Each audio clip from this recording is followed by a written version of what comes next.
Good afternoon, everyone. Thank you for joining us today. As you can probably appreciate, it has been a little bit crazy. We've had Deputy Warden jumping from one to another, so we do appreciate you coming in on this one. As in the past, we've got until 3:30. We have a small group again today, so that's great. You'll have time to answer your questions. I do ask that you just raise your little virtual hand and I will call upon you. Just give your name and the agency you're with. I am Nadine McCormick, Public Information Officer for Annapolis Remo, and we are here with Deputy Warden Dustin Enslow, and we are having this recorded. It will be available on our YouTube after, and we'll also have audio. So please, if you have any questions, actually, no, I'm sorry. Let's let Deputy Warden give a brief update on what we know so far. Deputy Warden? Thank you very much. So I do appreciate you bearing with us. I know that I was 3 or 4 minutes late, but it's been a crazy day. So in regards to a briefing, it's a challenging day. It's a big challenging day. Yesterday was a feeling of defeat in some ways, where through working with the Department of Natural Resources and Emergency Management that it was not a good day for getting any type of positive news. So from the reports today, it's close to 8,000 hectares of coverage that we're now at. We do have homes and structures that are damaged and or lost. We are going to continue to reach out to people to work with them and advise them. We are continuing with the stance that we are the individuals organization that will be reaching out to keep people informed as well as advise them if there was any loss or damage to their structures. It is a difficult situation. I do want to say thank you to the Department of Natural Resources, Department of Emergency Management, all of our volunteers, all of our volunteer fire departments, and of course our municipal employees that have been putting in lots of extra hours to support our residents. From the reports that I got today, we're hoping for a better day compared to yesterday. I know that the planes to support this activity for air cover or delayed due to the visibility. The fixed wing aircraft require, approximately 1 mile of visibility, and we didn't have that this morning. So we're hoping that as soon as that frees up, that there'll be a supporting the ground crew. They do have people on the ground that are evaluating the situation when it's safe to do so in certain areas. We're also getting up-to-date information as we go through on any damages to structures, and we'll continue to work through that. We do ask that people please be patient and please be sensitive to the fact that these are people's houses, these are people's livelihoods, and please do not share false information on Facebook or social media. Only share information from ourselves at the municipality or from the Nova Scotia government site. We were very pleased to hear an announcement while I was on a press conference with the Premier of some financial assistance for members that were affected by the evacuation order. And as a far, we'll continue to work with the province to provide support, but we'll take their lead on some of that financial support where it's really their responsibility and duty to look after that. Yesterday, continuing with that, we had to do another evacuation order to extend it. We had to evacuate 265 residents, which equals to be 138 households. Sorry, actually that was wrong. So approximately 265 residents were evacuated. And thankfully, so far, we've had 138 households that have registered with the Red Cross, and we're continuing to see those numbers grow. We're also seeing the requirement for sheltering in place at the NSCC, and we want to continue to ensure that people, if they need information or to be pointed in the right direction, please feel free to contact our 1-800 number or 1833 number. So it's 1-833 806-1515. And that is answered by municipal staff, and we'll be able to get the answers to support you. In regards to the future, we will continue to work with the province on ensuring they have the support that they need, as well as we'll continue to work with our communities to ensure that they have the supports they need to go through this difficult time. And we're hoping to have positive news on the front, but we'll deal with it as we progress. Thank you. Thank you, Deputy Warden. We can open up for questions now. As explained, please give your name and agency you're with. We will start with one question, one follow-up, and just raise your little virtual hand and I will address you. Do we have any questions? Jason. Hi, Dustin, Nadine. Jason Malloy with the Annapolis Valley Register. Is the Nova Scotia Community College campus in Middleton large enough to handle all the people that have been evacuated? At this time, yes. So that's something that we are monitoring as we move through this. So if it gets to the point where it gets to look like it's going to be at occupancy, then we'll pivot from that point and adapt. But as of right now, it looks like the resources and the facility we have at the NSCC will meet the need, at least for the short term.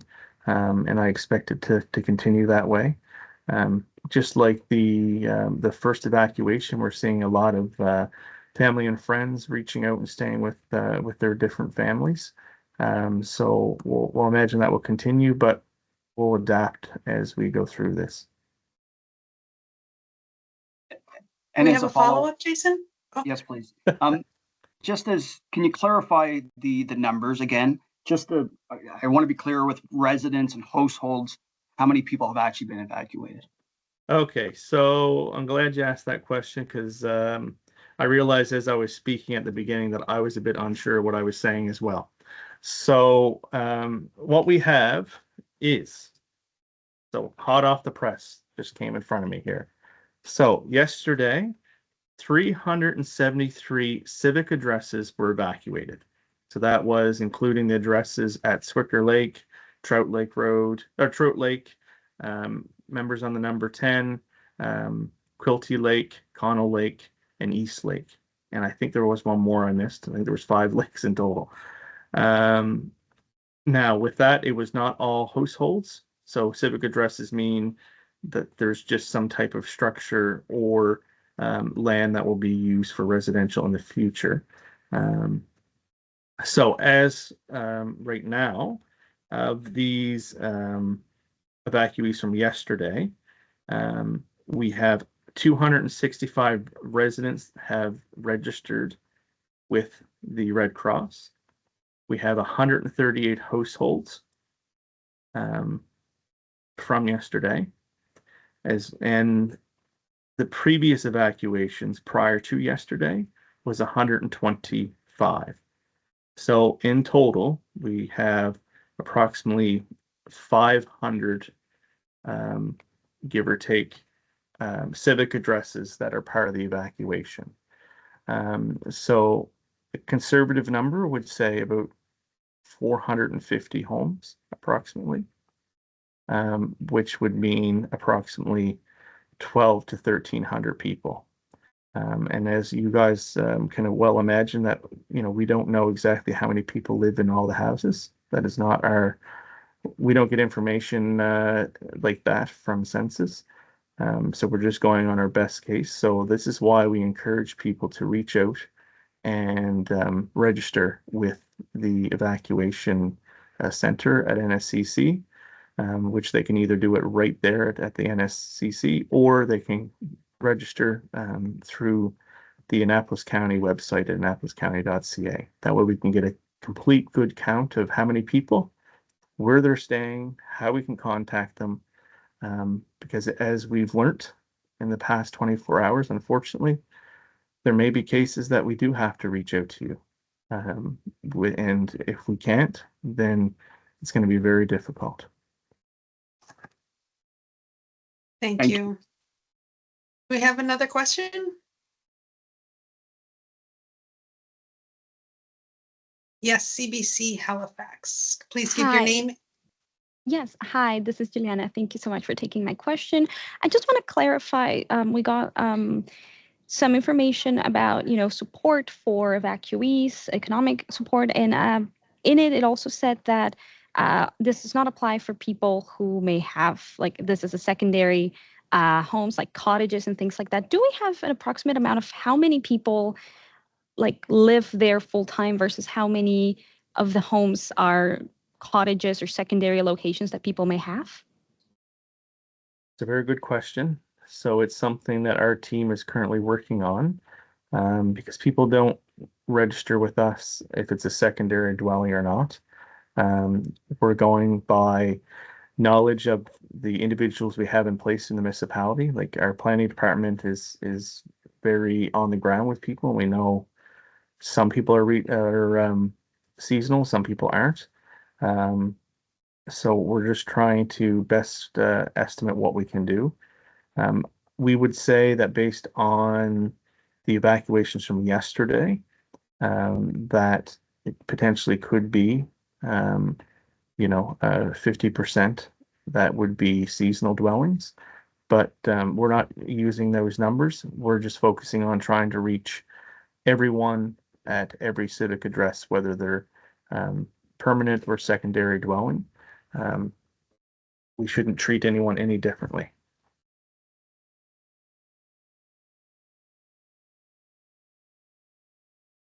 And we're also being active to ask people when they register with the Red Cross if they are a primary residential or if it's a secondary, so cottage.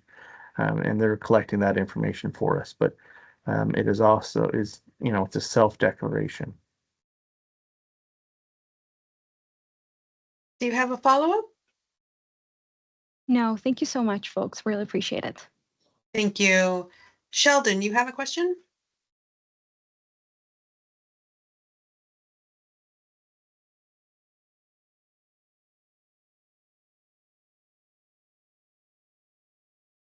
You're on mute, Sheldon. I'm muted. Yeah, I'm here. Sorry about that. I thank you for taking my question. Thank you for not laughing too hard where I didn't unmute myself. The understanding this, the sensitivities about the areas that we're talking about, were the homes that were damaged in the initial evacuation zone or in the one that grew from yesterday? So at this point, due to the sensitivity of it, I really don't want to speculate on that. Nope, fair enough. Are you able to give it a number? Are we talking a handful, fewer than 10, less than 5? I'm just curious if you can help shed some light on that. So unfortunately, because we're still reaching out to people and the sensitivity of it, we don't feel comfortable divulging that at this point. We don't want to cause panic. We just want to ensure people that if they have been affected, we will be in contact, and we'll be in contact today. So we have people that are managing that. And I shouldn't say today. If you have the ability, when we make the appointment and you can meet us today, then you will find out today.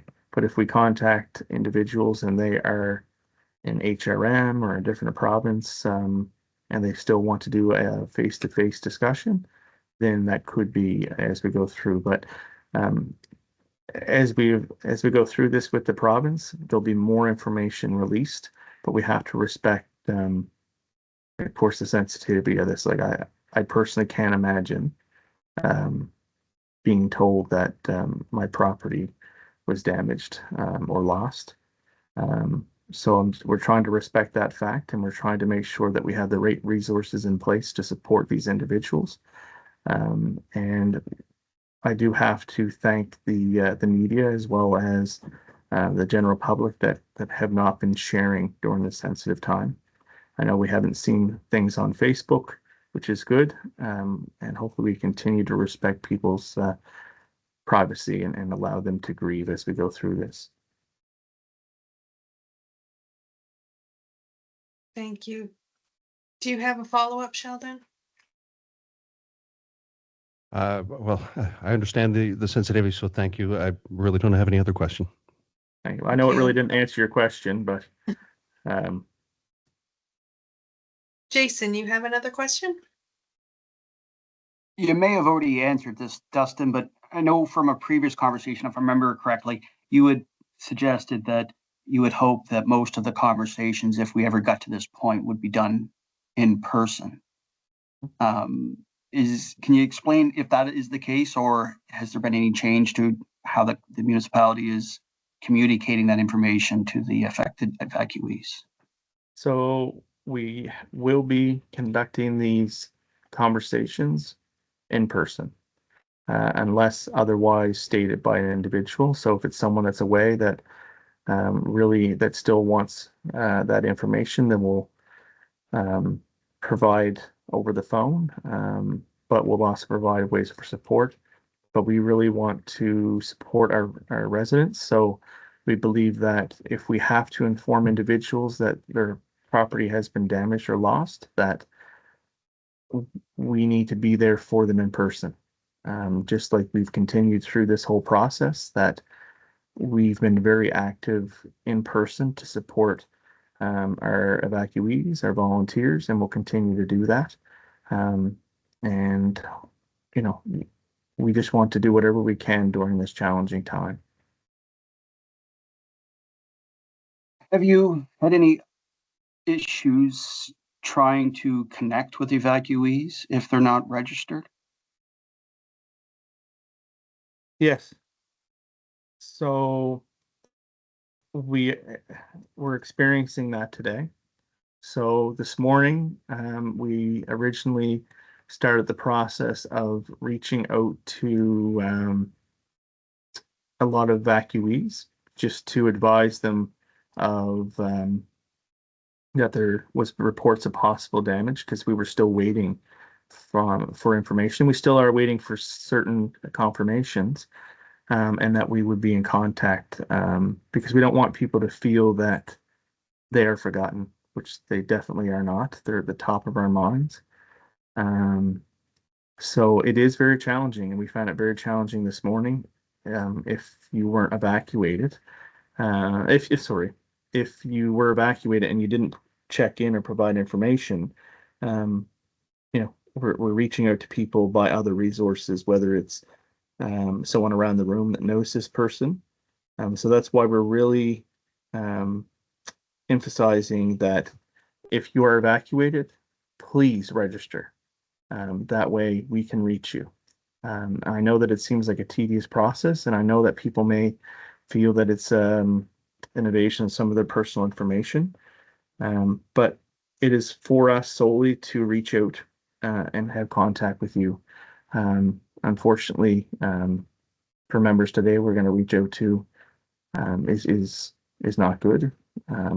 As you can probably imagine, that today it's not as upbeat for me at these press conferences, because it is a very difficult time. It weighs heavy on my shoulders. It weighs heavy on the shoulders of everyone impacted within the Remo and within the municipality. I know that the premier also said it weighs heavily on him, and I know that that feeling is shared throughout the people that are on the front line. So this is a difficult time, and we just want to make sure that we are there for the people, and we'll continue to be there for them. But we do encourage you to reach out and register, so if we need to reach you for whatever reason, we can. Thank you, Dustin. Thank you. Thank you. Next question, please.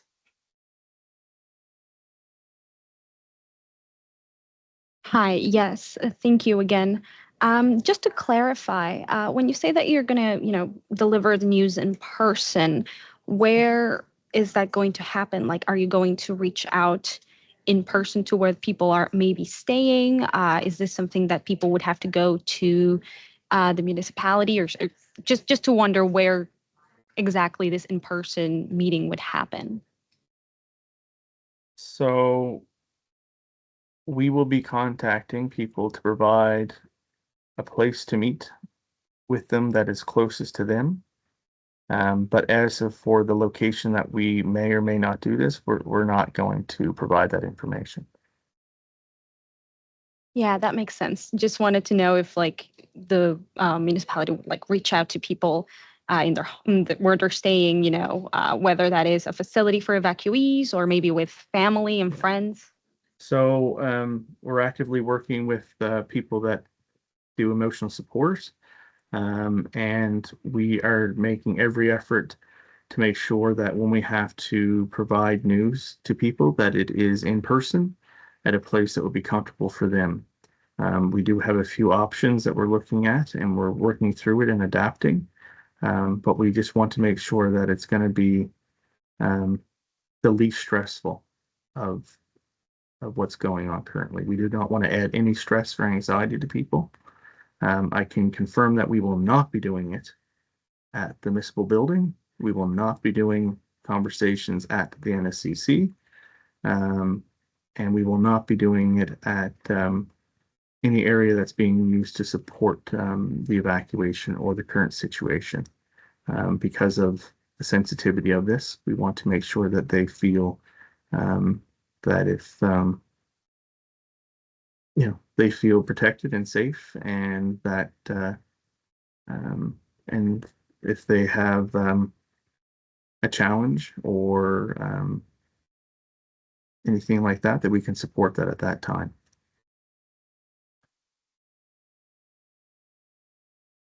Thank you. Do we have any further questions?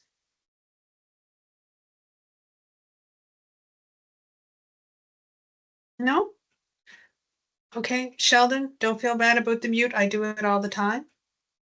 If we have no further questions, then I would like to thank you all for joining us. Again, we cannot thank our media enough for showing us support and helping us get word out to our residents during a very, very hard, trying time. We will be back tomorrow at 3 p.m. And if you have any questions, please feel free to reach out to me. Again, it's Nadine McCormick, Public Information Officer for Annapolis Remo. Thank you for joining us, and stay safe, and hopefully we'll see you tomorrow.